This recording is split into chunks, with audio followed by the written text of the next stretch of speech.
Hello everybody and welcome back to another Halo Wars video. As always, you know you're going to get my signature tips and tricks.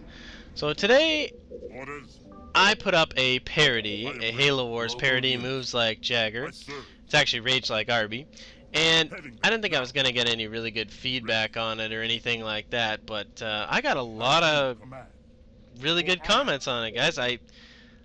You're welcome, I guess, for making it. I really didn't think it would be that successful, so I guess I will make more for specials. But my main goal is to keep doing my Halo Wars content, so I wanted to give you an actual 100 subscriber special Halo Wars video. So you thought that that was your 100 subscriber, you guys get a bonus one, so here you go.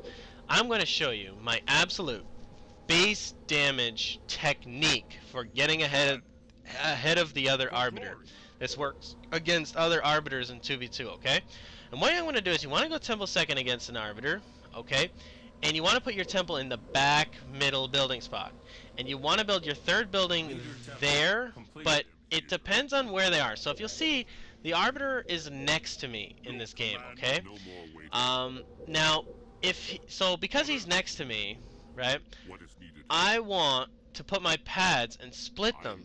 Some on this part of the base, some on the right part of the base. The reason I want to do this is, if I build all my buildings on the left side and put my temple in the middle, back middle, then all my buildings that are going to be coming up would be on the right hand side. Now if they're all on the right hand side, then guess what's going to happen? He's going to be able to delay them without wasting time walking around. That's really bad for me. So what I want to do is I want to get fiendish when I'm almost at the base, because you can't do much building damage without it, okay? But you also need to keep that reserve of money in case you're being cheesed. And I always want to try and give 3 rage hits to the 4th building coming up. And if you can see here, Mitch here, he couldn't do that because I put my 4th building spot on the far right side. See that? So he had to take the extra time to walk around to go get that pad. So I got an extra pad up. Okay, so he lost a pad, he's down 2 pads right away, and I'm up a pad already. Boom, okay? So you guys might think there's no science behind winning Arbiter mirrors. Well, you know what, here's the truth. I win Arbiter mirror matches because I have this method. Now every time an Arbiter is standing on a building spot, like a building spot or a turret spot, you push them off ASAP, okay? And you want to keep denying the warehouses that are coming up. A lot of people know this already, but a lot of people are new, so I'm going to tell you exactly how the pros do it. Everything I'm about to say will apply to pros too. They follow these rules or they lose. That's the way it is. So I'm going to try and get a front turret up, because front turrets are the turrets you want to try and get. Now what turrets are going to do, guys, what I'm going to try to do is, if I try to build that pad where he is right now, you want to always keep building on your base, okay? But he's just gonna deny it. So I want to get Citadel right now, so that I can put a warehouse on the front spot, so as to make him waste time walking all the way up trying to stop my warehouse coming up in the front. Okay? Now that's good for many reasons, because having Citadel, okay, now he gets a grunt. Now I'm gonna teach you a really awesome trick. Don't hit the grunt, okay, in the back. A lot of people just see the grunt and they start raging. They go, ah, I'm gonna get you, motherfucker. No, it doesn't work that way, okay? You have to get in front of the grunt and hit the grunt in the front, because then it will stop the grunt and you will kill the grunt before he gets through the grav lift. If you hit him in his back, he'll get through the grav lift anyway. So that's a really awesome tip for you guys. Now, because I have this turret, I can bless warehouses earlier. I didn't end up doing it here because it just ended up that it was a better situation than I could do. Now what you want to kind of do is here, as you can tell, I'm like totally dominating here, but now I built a turret. Now you want to glitch rage into it. Boom. And you never want to rage a turret more than twice, okay? You only want to spend the $100 and he loses $250 and you slice the rest down, okay? So that being said, you got to really watch your turret so that people don't do that to you, okay? You want to drop the turret right away as soon as he gets really close, okay? That's really important, guys. You don't want to lose $250 when they spend $100, because you keep doing that, you're going to be bankrupt real soon. Now I'm going to push them off. See that? You push them off, you push them off, you push them off. Now what's going to happen is, I I need to, the most important thing to a, literally, the most important thing is, okay, so grunt comes out, right? So I rage run over, and I don't hit him. I hit him in the front. Boom, boom, and I stop him. See that? He didn't get through the grav lift. You know why? Because I hit him in the front, not the back. Now, I let him hit a turret there a little bit. That's because I was raging the grunt. Now I'm going to build a front turret, and here's the honest trick, guys. I'm building a front turret. Yes, I want it, but I'm building it because if he goes for the front turret, he's not attacking my warehouse. And if he goes for my warehouse, I get that turret up, which protects me anyway.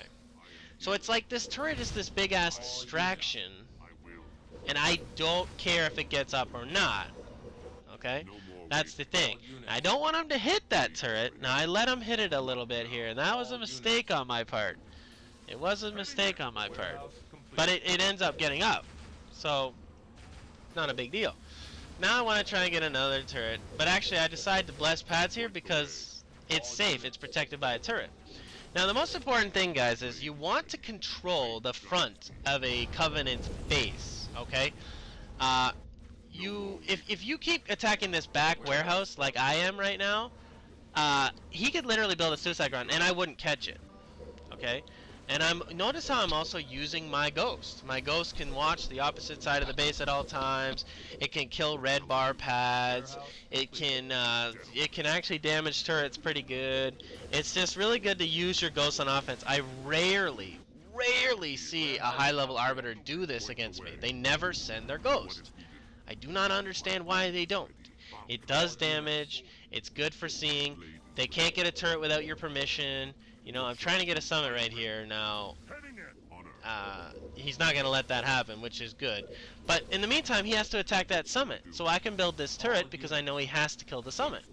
But the most important thing, guys, you want to do is you want to control the front of a Covenant base. Because where are the summits going to go? In the front. Where are the turrets going to go? In the front, because that's where the summits will be protected. Where's the grunts going to come out of? In the front. So if you control the front of a Covenant base, it doesn't matter what goes in the back. Like, if there's a turret going in the back, you don't really care. Because it doesn't do anything, really. Now, you want to try and stop turrets if you can, like I just did here. But that's because I don't have any danger here, okay? So you want to control the front, guys. If there's a turret going up in the back and there's a warehouse going in the front, it's more important to kill the warehouse in the front than it is to go for the turret in the back, okay? And your number one, you have high priority targets. So, for example, high priority target would be a summit. That's the most important thing you cannot let them get. In an arbiter mirror, if someone gets a summit up and you guys are still on base damage, oh, you are toasted. Like, that's the honest truth. Watch this. See this? I go in front, I go in front, and I go in front. And it looks like he gets through the grav lift, but he actually doesn't. It's like a little weird glitch there. You have to notice he didn't get the grunt through, see? So, hit him in the front, guys. Don't hit him in the back. It's the same when you're raging brutes through grav lift as well. They rage him in the back because they're like, oh shit, gotta kill him, oh no. But it doesn't work that way, guys. You hit them in the front, you will stop them. That's the way it is. Now see this red bar pad here, right? Okay, so what I'm gonna do is, if you'll notice, my ghost is shooting that red bar pad. See that? It's doing damage while I delay the other buildings. See that? I'm gonna glitch rage it. Boom. And I only hit it twice. See that? Ghost is gonna continue to hit that red bar pad. Like, as you notice, what am I doing, guys? I'm sticking to my rule. I'm controlling the front of the Covenant's base. Okay, now I'm just going to rage this pad down because I've really had enough of it, and I have a really huge overflow of money. Alright? Now, obviously, in a realistic 2v2 scenario, guys, tanks would have pushed us off probably a minute ago, but as you can tell, look how far ahead I was, right? Because I followed these rules. Okay? Now, if you follow these rules, okay, protecting the front of the base, guarding the front of the base, pushing them off always, you know, using your ghost, raging in the front of the grunts, you know, you will do fine, okay? Yeah, so, alright, now, I'd just like to say another thing. I had a message from somebody asking me, when should I use suicide grunts? What should I use them on? Why? And, okay, so I'm going to tell you right now.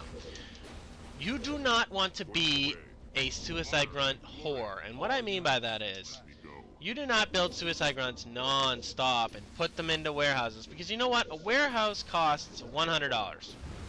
you do not want to build a $160 suicide grunt, which may not get through the grav lift, which stops you from getting citadel, which stops you from doing a lot of things. Okay. What am I doing right here? Let's see. Oh, I'm trying to stop the pad coming up. Alright. And that's kind of a fail hit there. Ow, I'm embarrassed by that, guys. Normally I don't miss my target. Anyway, so what I'm going to say is about suicide grunts. I stick to a very basic, simple rule with suicide grunts, okay? And what that rule basically is I build them for about 4 reasons. Number 1 reason, if they have blessed warehouses, then I will build grunts to try and get into them. Okay? Now he's in the back of my base, so I sell a pad just to get a summit going because I have 2 front turrets. That's a really advanced trick, and I would only use it if it's early tactic, not at this point in the game. But since, for the sake of the video, I'm kind of showing it.